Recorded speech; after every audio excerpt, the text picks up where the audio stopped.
भारत मालदीव विवाद, लक्षद्वीप में इसराइल कौन सी तकनीक देना चाह रहा है।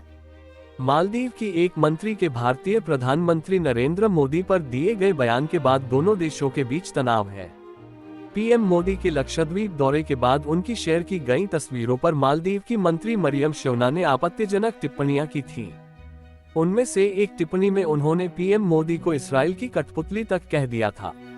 मालदीव के इसराइल के साथ राजनयिक संबंध नहीं है। मालदीव की स्वतंत्रता के बाद 1965 से लेकर 1974 तक दोनों देशों के बीच राजनयिक संबंध थे, लेकिन 1974 में इन्हें निलंबित कर दिया गया। आज भी दोनों देशों के बीच में पूरी तरह से राजनयिक संबंध स्थापित नहीं हो सके हैं, लेकिन मालदीव जाने वाले इसराइली पर्यटकों की संख्या आज भी अच्छी खासी है।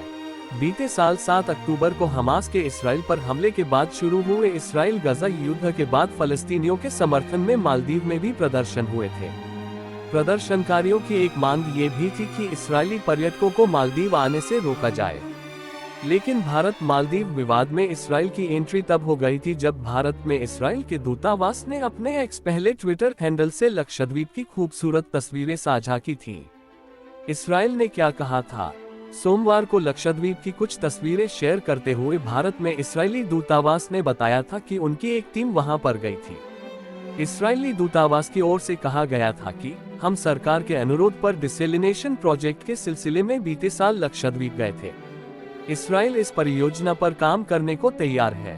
जो लोग लक्षद्वीप की खूबसूरती को अब तक नहीं देख पाए हैं, उनके लिए ये तस्वीरें हैं। पीएम मोदी पर मालदीव की मंत्री की टिप्पणी के बाद लक्षद्वीप की तस्वीरें सोशल मीडिया पर वायरल होने लगी थी। कई चर्चित हस्तियों ने तो यहां तक कह दिया था कि लोगों को मालदीव की जगह अपने देश में मौजूद लक्षद्वीप की सुंदरता को जाकर देखना चाहिए। वहीं भारत से हुए विवाद के कारण मालदीव में लोगों को ये डर भी है कि इसकी कीमत पर्यटन उद्योग को चुकानी होगी। हालांकि लक्षद्वीप जाने वाले पर्यटकों की संख्या काफी कम है और उसकी सबसे बड़ी वजह सुगम यात्रा और इंफ्रास्ट्रक्चर का न होना है। भारत सरकार इसी दिशा में कई कदम उठाने जा रही है। ऐसी रिपोर्टें हैं कि लक्षद्वीप में एक नया एयरपोर्ट बनाए जाने की तैयारी है। वहीं इस्राएली दूतावास के ट्वीट के बाद लक्षद्वीप में बनाए जाने वाले प्रस्तावित इंफ्रास्ट्रक्चर पर बहस शुरू हो गई। इस्राएली दूतावास ने ट्वीट करके बताया था कि वो लक्षद्वीप में डिसेलिनेशन प्रोजेक्ट शुरू करने जा रहा है। आसान शब्दों में कहें तो ये डिसेलिनेशन प्रोजेक्ट असल में खारे पानी से नमक और खनिज निकालने की एक प्रक्रिया है, ताकि उस पानी का इस्तेमाल पीने के लिए और बाकी कामों में किया जा सके। दुनिया भर में साफ पानी की बहुत कमी है। संयुक्त राष्ट्र के एक आंकड़े के मुताबिक दुनिया भर में 2 अरब से ज्यादा लोगों के पास साफ पीने का पानी तक नहीं है। समुद्र के पानी का सीधे तौर पर इस्तेमाल नहीं किया जा सकता है, क्योंकि इसमें नमक की सघनता 35,000 ppm पार्ट्स पर मिलियन होती है और डिसेलिनेशन प्रक्रिया से इसे 10 ppm पर लाया जा सकता है और इस पानी को पीने के लिए सही माना जाता है। एक अनुमान के मुताबिक दुनिया भर में पीने के पानी का सिर्फ 1% ही डिसेलिनेशन प्रक्रिया से आ पाता है। लक्षद्वीप छोटे छोटे द्वीपों का समूह है जहां पर मीठे पानी की समस्या होना आम बात है और खारे पानी को मीठा करने की तकनीक में इसराइल माहिर है। इसराइल डिसेलिनेशन की प्रक्रिया को आज से नहीं बल्कि 5 दशकों से इस्तेमाल कर रहा है। उसके समुद्र तट पर अलग अलग जगह पर 5 डिसेलिनेशन प्लांट हैं, जबकि वो 2 प्लांट और तैयार कर रहा है।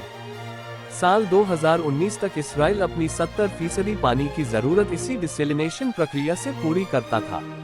इसके अलावा उसका 25% पीने का पानी इसी प्रक्रिया से आता है। इसराइल ने डिसेलिनेशन के अलावा सीवेज वाटर ट्रीटमेंट में भी कामयाबी हासिल की है।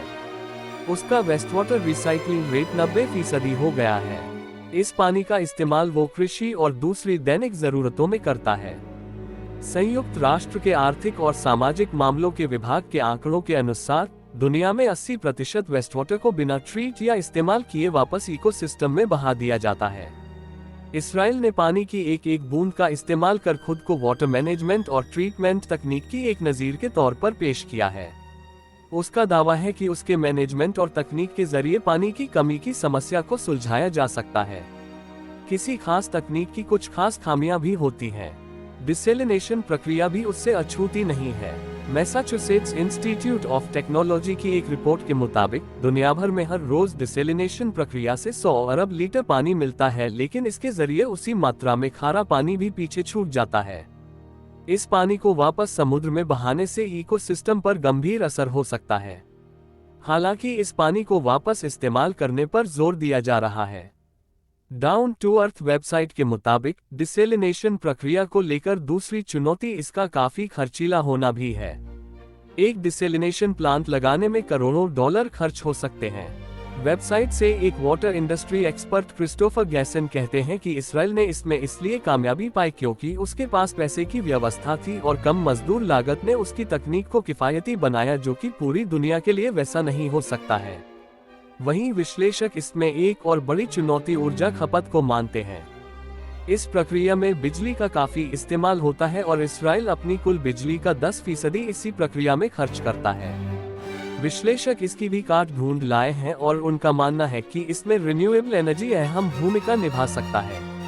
एक शोध के मुताबिक सोलर पावर और स्टोरेज सिस्टम के जरिए साल 2050 तक डिसेलिनेटेड वाटर की लागत कम हो सकती है। वहीं डिसेलिनेशन प्रक्रिया से मिले पीने के पानी को लेकर भी चिंताएं हैं। यूनेस्को के मुताबिक इस प्रक्रिया से मिले पानी में मैग्नीशियम की कमी होती है, जो हमारी डेली डाइट के लिए बेहद जरूरी है। यूनेस्को का कहना है कि इसकी कमी से दिल से संबंधित बीमारियों का खतरा है और इस्राइल में जहां जहां डिसेलिनेशन वाटर इस्तेमाल होता है वहां दिल से जुड़ी बीमारियां आम हैं। भारत में डिसेलिनेशन प्लांट। डिसेलिनेशन की प्रक्रिया भारत में बहुत पुरानी नहीं है। साल 2010 में तमिलनाडु के मिंजुरन में भारत का पहला डिसेलिनेशन प्लांट लगाया गया था। आज भारत के 3 राज्यों तमिलनाडु, आंध्र प्रदेश और गुजरात में 4 बड़े डिसेलिनेशन प्लांट मौजूद हैं, जबकि महाराष्ट्र ऐसा चौथा राज्य है जिसने डिसेलिनेशन प्लांट बनाने की घोषणा की है।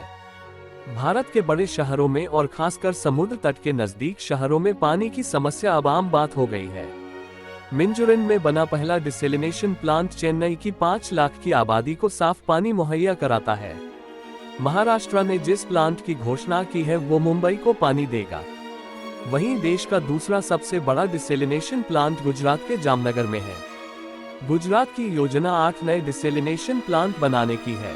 हालांकि इस्राइल लक्षद्वीप में किस तरह का डिसेलिनेशन प्लांट बनाएगा या वहां भारत सरकार की मदद करेगा, इसके बारे में कोई योजना अभी तक सामने नहीं आई है।